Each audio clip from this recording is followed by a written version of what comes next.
Good afternoon, book lovers of the internet. Welcome or welcome back to my channel. If you're new here, make sure to subscribe because for every subscriber, I get a new subscriber and they also read a page from a book of my choice. So in today's video, I am going to be reviewing Saga Volume 2 by Brian K. Vaughan and Fiona Staples, who was the illustrator.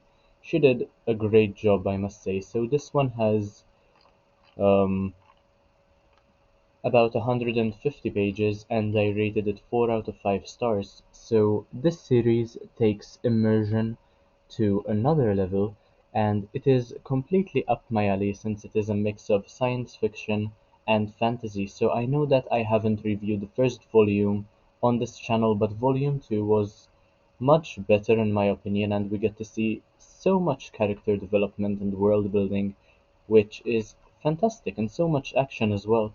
And it is fantastic to see the relationship between Alana and Marco, who are meant to be on opposing sides of the war, flourish. So this relationship flourishing is absolutely what I am reading the series for, and it is very cool that it is told in retrospect by their daughter Hazel, who spares the reader no details regardless what her parents were doing, and even in the way that they had her. So I love how each chapter gives us another update with regard to the characters introduced in the previous volume, in this case the first one, without many new characters being of much importance, although there are some prominent characters in this one. I will get into it in just a minute. So this development is certainly important and it helps us empathize with some characters and understand the point of view of the ones we are meant to hate as well.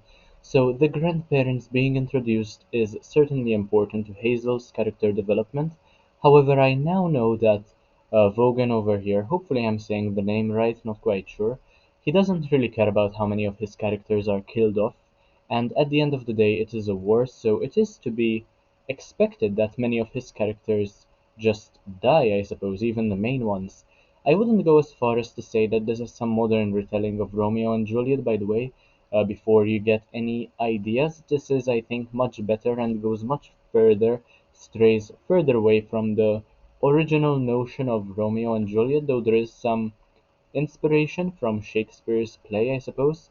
So, what saddened me the most was the spoiler alert over here. So, click away, you have 3 seconds. What saddened me the most was the death of Marco's father, who seemed like an extremely lovely character, and he certainly was loyal to his wife, even though he wasn't present for most of his son's life. And I am rather glad that he got to meet his granddaughter prior to his demise. And yeah, he knew he was going to die, so it wasn't some sort of freak accident. And what I found to be very engaging was how the story seems to be playing out in the same way that a book that exists in the Saga universe is written. So there is this author in the Saga universe who writes a book which inspires the way the story of Alana and Marco plays out, which is a very interesting parallel. So I think it is also very relevant, and I am certain that the main aim of this series is to highlight the importance of peace and how hate is extremely unnecessary in any given context. So this is also a message that we need to spread more of, and nowadays it still remains very relevant. Now some final points about my favorite characters apart from Marco, Alana, Hazel, and Marco's father. Um, Lying Cat, I think, is pretty funny. She adds humor to the story, and Prince Robot the Fourth is absolutely great, although he is a threat that should not be trifled with. We see um, how he can do certain things which are unexpected and perhaps unnecessary even, but he gets his point across in certain ways which keeps the reader completely engaged. And I also enjoyed the cliffhanger this volume finishes with, and I must say that it is kind of like an Anne Frank sort of situation. Even though I don't think there might be a genocide going on, but I'm not quite sure whether that is the main point of this story. But there is a war between two sides, of course, and yeah, we know how that usually plays out. So anyway, that is all I had to say about Saga Volume 2.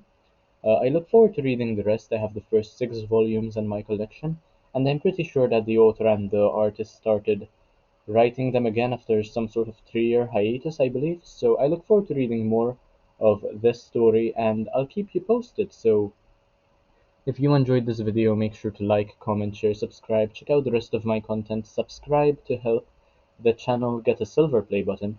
And I will see you in the next one, hopefully very, very soon. Bye, guys.